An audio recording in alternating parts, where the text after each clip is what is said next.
Tax आमदनी 'ਚ इजाफा ना होया तो आखिरी IMF प्रोग्राम नहीं होएगा। वजीर खजाना बरतानवी जरीदे फाइनैंशियल टाइम्स ਨੂੰ इंटरव्यू ਵਿੱਚ वजीर खजाना ਮੁਹੰਮਦ ਔਰੰਗਜ਼ੇਬ ਨੇ ਕਿਹਾ ਹੈ ਕਿ ਐਸਮਾ IMF ਦੇ ਨਾਲ ਸਟਾਫ ਲੈਵਲ ਮੁਆਹਦੇ ਤੱਕ ਪਹੁੰਚਣ ਲਈ ਪੂਰੀ ਉਮੀਦ ਆ। ਇਹਨਾਂ ਦਾ ਕਹਿਣਾ ਸੀ ਕਿ ਮੁਲਕ ਦਾ ਇਨਸਾਰ ਦਰਾਮਦਾਤ ਤੇ ਜਿਸ ਦੀ ਵਜ੍ਹਾ ਤੋਂ ਕਰਜ਼ਾਂ ਦੀ ਅਦਾਇਗੀ ਲਈ ਮਜ਼ੀਦ ਕਰਜ਼ ਲੈਣਾ ਪਿਆ ਹੈ। ਵਿਫਾਕੀ ਵਜ਼ੀਰ ਖਜ਼ਾਨਾ ਮੁਹੰਮਦ ਔਰੰਗਜ਼ੇਬ ਨੇ ਕਿਹਾ ਹੈ ਕਿ ਸਾਨੂੰ ਕਰਜ਼ਾਂ ਦੀ ਅਦਾਇਗੀ ਦੀ ਸਲਾਹੀਅਤ ਪੈਦਾ ਕਰਨ ਦੀ ਜ਼ਰੂਰਤ ਹੈ। ਜਦੋਂ ਤੱਕ ਮੁਈਸ਼ਤ ਦਰਾਮਦ ਤੇ ਪਾਬੰਦੀ ਰਹੇਗੀ ਸਾਡੇ ਕੋਲ ਡਾਲਰ ਖਤਮ ਹੁੰਦੇ ਰਹਿਣਗੇ। ਇਹਨਾਂ ਨੇ ਇਹ ਵੀ ਕਿਹਾ ਹੈ ਕਿ ਲੋਕ ਰਿਸ਼ਵਤ ਕਰਪਸ਼ਨ ਤੇ ਹਰਾਸਾਨੀ ਦੇ ਡਰ ਤੋਂ FBR ਨਾਲ ਡੀਲ नहीं करते।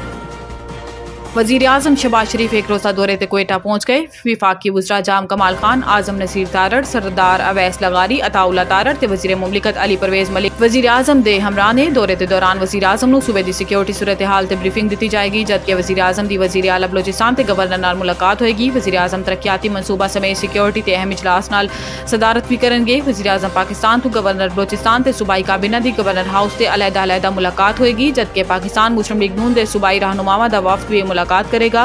दौरा के दौरान वज़ीर आज़म बलोचिस्तान ट्यूबवैल्स के सोलराइजेशन ते मुंतकिली का बकायदा इफ्तिताह करेंगे, जबकि किसानों लिए बड़े पैकेज का ऐलान किया जाएगा।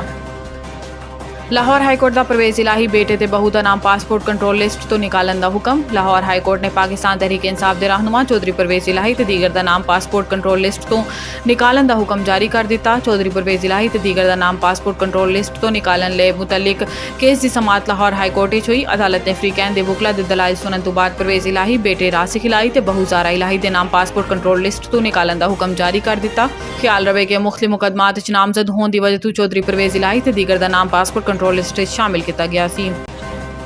फॉर्म 47 की चीज़ है तो एनू कानून की कहते हैं। चीफ जस्टिस का सवाल। Supreme court chief justice Pakistan Qazi फायजी सदी सरबराही 3 रुकनी बेंच ने नून लीगी रहनुमा अजहर कयूम नारा दी NA 81 इंतखाबी उजरदारी के मुतलिक अपील से समात की। दौरान समात वकील एहसन भवन ने कहा है कि दोबारा गिनती मेरे मुवक्कल कामयाब करार पाए। ऐसे जस्टिस अकील अब्बासी ने कहा कि रिटर्निंग ऑफिसर ने दोबारा गिनती की दरखास्त ऑर्डर नहीं किया।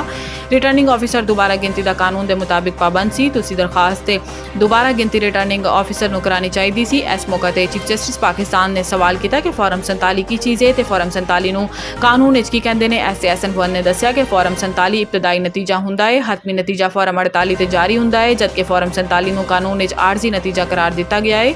वकील एहसन भवन ने दलाइल दिते कि 9 फरवरी को रिटर्निंग ऑफिसर ने फॉर्म 47 जारी किया तो 11 फरवरी को रिटर्निंग ऑफिसर ने हल्के का फॉर्म 48 भी जारी किया। इंतजामी अफसर के फैसले के खिलाफ मेरा मुवक्कल इलेक्शन कमीशन चला गया।